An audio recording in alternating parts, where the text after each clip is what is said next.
Hey champions, this is going to be a bit of a short video just because I've been completely slammed today. I actually forgot about doing this and I'm like, I have a meeting in about 20 minutes. I'm going to try to get this out as soon as possible so I can be ready for that meeting.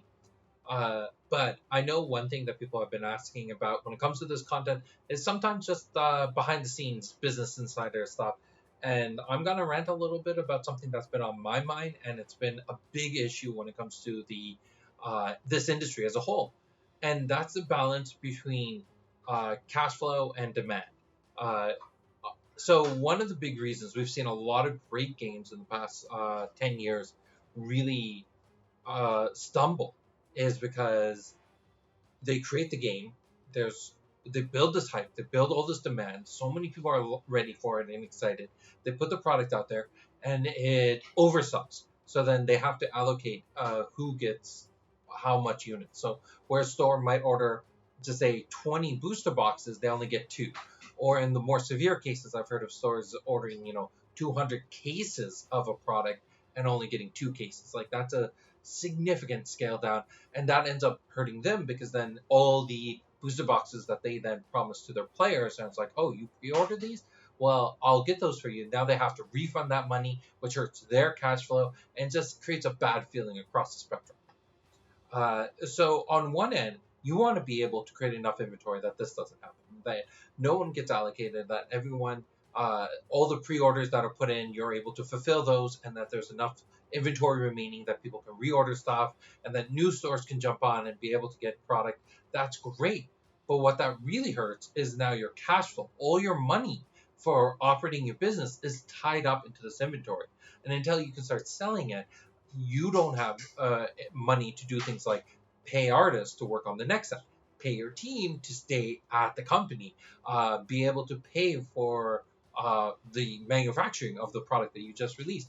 All those things then become a hindrance. So as a company, our biggest fear is not being able to pay our employees. Like that's always the pain that's on my shoulders, is that um, I always, whenever I have to tell my team, hey, I'll pay you next month. I just can't get to you this month. It hurts. It feels like I've let them down a lot. And I will actually leave a link to a video if you're interested in this. And my old CEO, Sachin, he did an entire talk about how being a CEO is one of the loneliest jobs in the world. And now that I'm in that position, I resonate with that video a lot. So I'll leave a link to that if you want to see it. But that being said, I want to be able to help my team because when I can pay them, then they can pay rent and that they're not struggling, right? So that's very, very important to me. So on one end, I want to sell the product as soon as possible so I can get all that money and then use it to help the company grow and be stable. But on the other hand, I understand the concerns that the local game stores have, that the distributors have. We saw that with Beta J and Rays, where we put the product out there and a lot of stores didn't get the allocations they wanted, and some stores got so little that they're like, "Is this game even worth spending my time and effort to try to sell it?" So that's a huge issue itself. And which side of the spectrum do you pay more attention to? Where do you find that balance? Uh, I don't have a good answer, and it's something I struggle with all the time. And every time a new store, now I'm getting a lot of new stores that are showing a lot of interest in the game, and I have these conversations with those owners a lot about, hey, if I jumped on and I really like this game and I decided, hey, I want to buy 500 booster boxes right now, can I do that? Is that something that's going to be okay for you? And there have been times where I've told the stores, honestly, that's like, I would love to be able to say yes to you. I would love to be able to say that you won't get allocated. But we're not at that scale. And I don't know if it's the right move for you or for us to do that. Because if you jump in right now and buy those 500 boxes, that's great for your community. You're settled. But now all the other 150 stores, they're missing out on the opportunity to reorder. And even if their reorders are just one or two boxes across 150 stores, that's still 300 boxes that that we could have used from the 500 that we sold. So if you, I guess what this really comes back to is if you're a new startup company and you're growing, that balance is very difficult. And think about it, because I think a lot of people jump into this thinking, you know, we'll go from 0 to 100 right away and we'll be super successful. And that's what you want to do. You want to have that fairy tale unicorn type of situation where everything just works out. And that's not a good thing.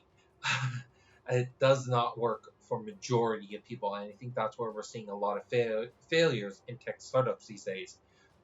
So anyways, this is my ramble. This was my issue. Thank you for listening, because I did need to get that off my shoulder. And to all the stores that are supporting us, I'm very, very grateful. To all the stores that are considering, is this the right time to jump in? I don't have a direct answer. On one end, I want to say, yes, we can support you. On the other end, the last thing I want is for you to get allocated or for any other source to get allocated. I want to make sure that we are taking on the right number of customers proportionate to the amount of inventory we're ordering, and that as we scale and get more inventory, we're able to take on more stores. Now, what that does mean is that you might miss out on the opportunity of getting some of the older product, and that also hurts your community, especially with a game like Genesis, where getting access to the older champions is very important for deck building. And what does that mean for your community? What does that mean for the success of the game at your store? I don't know. I don't know what all this means, but we're gonna learn. We're gonna figure it out, because if there's one thing I've learned how to do in the past 4 years, is survive, survive, and make this company succeed one way or another. All right, that's enough of the sad things. I'm gonna be posting this video. I do want to put a link to this, but Stevo from Heads or Tails Gaming is the first one to do a full box opening of Welcome to JLR for JLR Second Edition. It was a really, really cool experience. He had a lot of fun with it. There were some things that came up, and I'm really happy for his candor, but I'm also really excited that he got to do this. He started up an entire streaming thing with him and his daughter, and they had a lot of fun doing this. So if you have the opportunity, go check out that video, watch it. It wasn't very long. I think they opened up the entire box within 20 or 30 minutes, and they pulled a lot of really, really cool things. So have fun watching that video, and I'll talk to you again tomorrow. Have a good one. Bye.